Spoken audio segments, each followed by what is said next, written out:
आज का टॉपिक है एग्ज़ाम से रिलेटेड एंग्ज़ायटी का।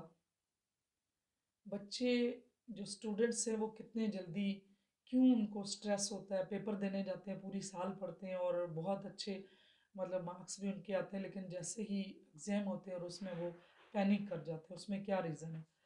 तो उसमें चंद एक रीज़न्स हैं, वो वन बाय वन मैं आपको बताऊँगी। तो अगर आप इस चैनल पे नए हैं तो इसको सब्सक्राइब करें ताकि हर नई आने वाली वीडियो आपको मिले और आप उससे फ़ायदा उठा सकें और इसको अपने दोस्तों और रिश्तेदारों फ्रेंड्स के साथ शेयर कीजिए ताकि उनको भी इससे फ़ायदा मिल सके।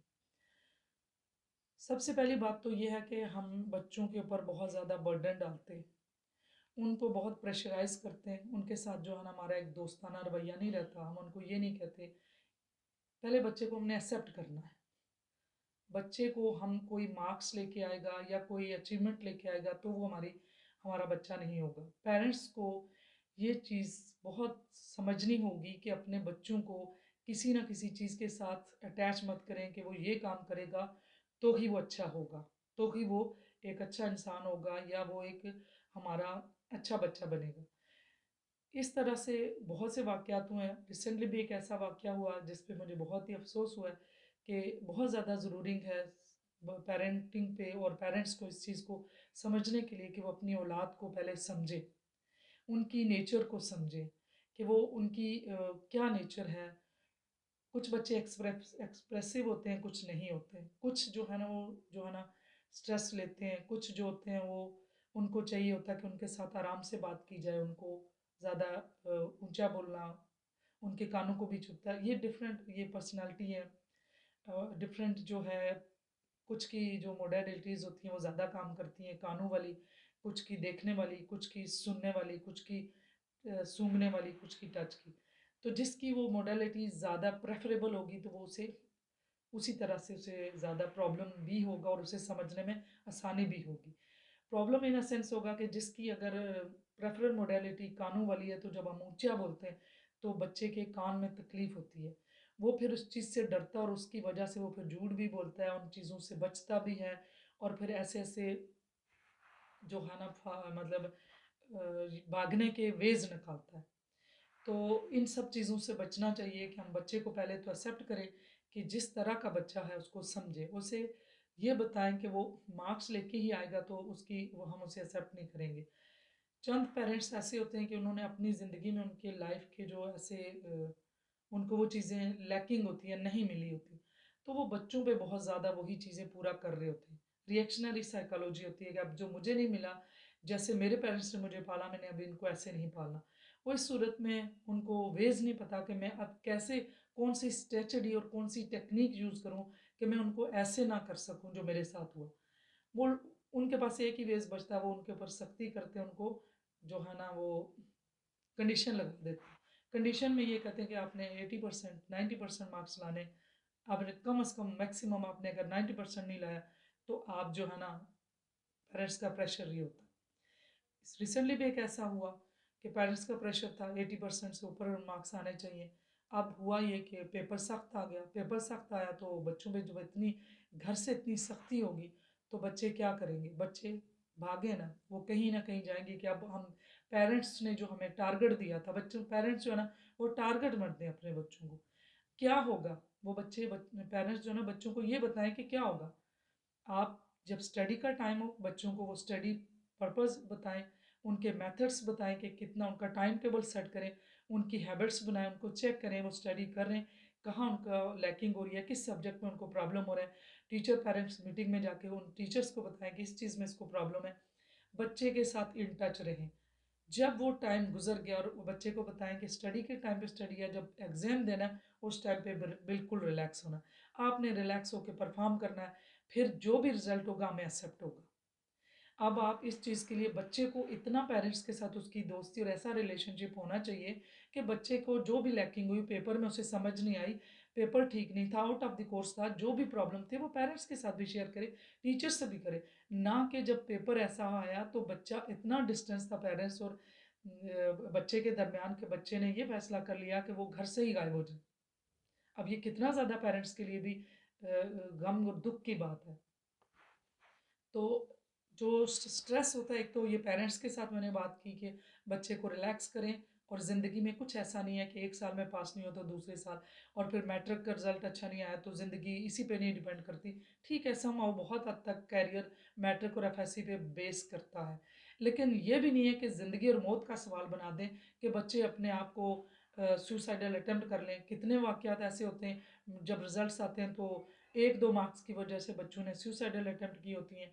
तो यहाँ पे पेरेंट्स को भी चाहिए कि बच्चों के साथ दोस्ती का रिलेशन रखें, उनको पहले पढ़ाई के दौरान फैसिलिटेट करें, ट्यूशन रख के दें, पेरेंट्स बने। पेरेंट्स खुद जब टीचर भी बन जाएंगे तो पेरेंट का रोल चला जाएगा। तो अब जो दूसरे नंबर पे स्टूडेंट ने कैसे करना है, तो स्टूडेंट्स के लिए ये है कि स्टडी के लिए जो मेथड्स हैं PQ4R, रिव्यू, क्वेश्चन, और 4R में रीड, रिसाइट, रिवीजन, रिफ्लेक्ट, ये मेथड है। फिर प्रोमोडोर टेक्निक है, उसमें यह है कि पहले 20 मिनट्स जो हैं वो आप ऐसे जो लेयर काम है वो करें, बाकी जो हैं 80 मिनट्स जो हैं या 60 मिनट्स में से आप 20 निकालें, 40 मिनट्स आप स्टडी करें। फिर जो कंस्ट्रक्टिव काम करना है वो करें। इस तरह से जब एक और टेक्निक है लूसी मेथड। लूसी मेथड में ये है कि आप पहले सबक पूरा याद करें, वही 4 PQ4R के तहत याद करें, और उसके बाद किसी ना किसी के साथ एसोसिएट कर लें। जैसे किसी दोस्त का नाम है तो उस पूरे नाम के साथ अपने पूरे क्वेश्चन अटैच कर दें। जिस तरह से श्याम लाल टिंडे का टिंडे तेरे कच्चे, जब हमारा दौर था तो हमने इसको, जैसे बहुत मुश्किल क्वेश्चन थे तो वो सारे पढ़े तो इस एक एक अल्फ़ाबेट के साथ अटैच कर दिए।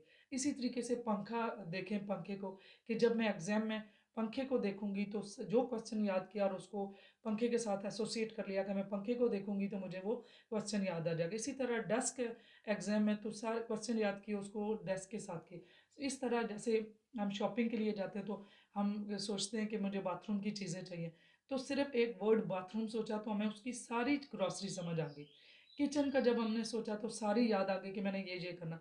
सेम ये मेथड हम जब स्टडी में करते हैं तो ये हमें आता है। इवन इस तरह से रास्ते में आते हुए कोई लाइट्स हैं, कोई स्टॉप है, कोई मुख्तलिफ खंबा नज़र आया, कोई दरख्त नज़र आया, उसके साथ जाते हुए मैं अटैच कर लेके मैं उस दरख्त को याद, उसको जब सोचूंगी तो मुझे सब के सब ये क्वेश्चन आ जाएंगे। तो ये तरीका। फिर नेक्स्ट, जब एग्ज़ाम आ गया उसकी नाइट पे कुछ भी नहीं पढ़ना, बहुत रिलैक्स होके डीप ब्रीदिंग तो एक ऐसा टूल है कि वो हर दिन पहले से हमने अपने माइंड में वो एक पाथवे बनता है कि वो उसकी आदत बनाई हो कि कोई भी काम करने से पहले दिन में 2-3 बार डीप ब्रीदिंग करें। डीप ब्रीदिंग का ताल्लुक सिंपैथेटिक नर्वस सिस्टम जो होता है हमारा डिफेंस मैकेनिज्म एक्टिवेट हो जाता है, उसको हमने पैरासिम्पैथेटिक करना है कि हम रिलैक्स मोड में ले जाएं। वो इमरजेंसी मोड लग जाता है सिंपैथेटिक, और दूसरा हमने रिलैक्स मोड में लगाना है। तो वो हमने पहले से किया हो, और लास्ट नाइट हम बिल्कुल रिलैक्स तैयारी करके नींद जो है पूरी जो हमारी 7 घंटे 8 घंटे वो पूरी करें। क्योंकि अगर उस नाइट हम जो पढ़ेंगे भी तो हमारी एक कॉग्निटिव साइकोलॉजी में बॉटल नेक थ्योरी है, उसके तहत ये कि वो तो फिर वहाँ जो हमारी रात को सोते हैं तो जो हमारी फाइलें शफल होती हैं, जो नहीं चाहिए डिलीट होती हैं, जो चाहिए उनको सेव करते हैं, तो उस तरह से तो वो नहीं काम करेगा, उल्टा वो चीज़ें इंसान को कंफ्यूज करती हैं। तो उसको पूरी तरह से रिलैक्स होकर नींद पूरी करके जाना चाहिए। और फिर जब पेपर के लिए जाए तो उसमें भी टैपिंग वाली एक्सरसाइज की एक वीडियो मेरी पड़ी हुई है, उसमें टैपिंग पूरी एक्सरसाइज बताई हुई है। और ऑटो सुजेशन देनी है कि मैं बहुत कॉन्फिडेंट हूँ, मैं बहुत रिलैक्स हूँ, और मैं अचीवर हूँ, और मैं हाँ आखिरी हद तक मैंने फाइट करूँगी। मीन्स कि मैंने आखिरी हद तक पेपर लिखना है और मुझे समझ आएगी। फिर जो दोस्त होते हैं वहाँ पेपर में जाते हुए दोस्तों से डिस्कशन नहीं करनी, मैंने ये क्वेश्चन याद किया हुआ, उसने ये। उससे ये होता है कि जब दूसरा दोस्त उसने अपना जो पढ़ा होता है वो जब बताता है तो वो फ़ौरन खौफ पैदा हो जाता है। उसी वक्त स्ट्रेस एक्टिवेट होता है। सबसे पहले स्ट्रेस से स्टमक में बटरफ्लाई, तितलियाँ, उसमें जो होता है कि ग्रैपिंग स्टार्ट होती है, हार्ट बीट रेज होती है, और क्या हो जाता है वो अंधेरा हो जाता है। अब स्ट्रेस छा गया, जो पहले जितना पढ़ा हुआ था वो तो स्कूल में पढ़ा था। इसकी एग्जांपल मैंने पहले भी दी हुई है कि हम जो रोशनी में कोई चीज़ किसी किसी ड्रा में रखी है, समझ लो गाड़ी की चाबी है, लेकिन जब लाइट चलेगी तो हम उसे ढूंढते रहेंगे, वो उतनी जल्दी नहीं मिलेगी। तो स्ट्रेस सेम लाइक ऐसा है कि जब हम स्ट्रेस में आगे जो हमने याद करके हमारे माइंड में चीज़ें थी वो रखी थी, वो तो रोशनी में रखी थी, उस वक्त स्ट्रेस नहीं था। स्ट्रेस में तो कुछ याद आएगा कुछ नहीं आएगा, तो उस तरह से पेपर हमारा अच्छा नहीं होगा। तो इसलिए स्ट्रेस फ्री हो जाए, डीप ब्रीदिंग करें, बिल्कुल रिलैक्स हो जाएं, और कोई किसी किस्म की दोस्तों से बात ना करें, अपने आप को अकेले बैठ जाएं। हर स्टूडेंट ने जितना अपना पढ़ा होता है अपने ऊपर कॉन्फिडेंस रखें कि जो मैंने पढ़ा, जैसे पढ़ा मैं उसको खुद अटेम्प्ट करूँगी, खुद पेपर में अच्छा लिखूँगी। जब एक दूसरे से पूछते तो एक कुछ कहता मैंने ये पढ़ा था, ये मैंने था, वो एकदम फाइट एंड फ्लाइट रिस्पॉन्स वाली दिमाग में जो है ना मोड एक्टिवेट हो जाता। जब वो एक्टिवेट हो गया तो फिर पेपर आगे आया तो फिर और ज़्यादा, या तो मल्टीप्लाइज बाई ज़ीरो जो हमारे दिमाग में होता है लिम्बिक सिस्टम में, फ़ौरन से या तो ज़ीरो हो गया कि मुझे कुछ भी नहीं आता, या तो फिर 19-20 कुछ ना कुछ हमें लिखा किया, तो वही जो पेरेंट्स का खौफ भी हुआ और वो इतनी टेंशन हुई। तो जितना पहले पढ़ना है पहले मैनेज करें, और रिफ्लेक्ट करना ना, जो पूरा हमने पूरे साल पढ़ा तो वो कॉन्सेप्ट देखने होते हैं, एमसीक्यूज तो वही चीज़ें आती हैं। तो जब हम स्ट्रेस होंगे तो हमें तो वो चीज़ें समझ ही नहीं आएगी, हमारा आईक्यू ड्रॉप हो जाएगा।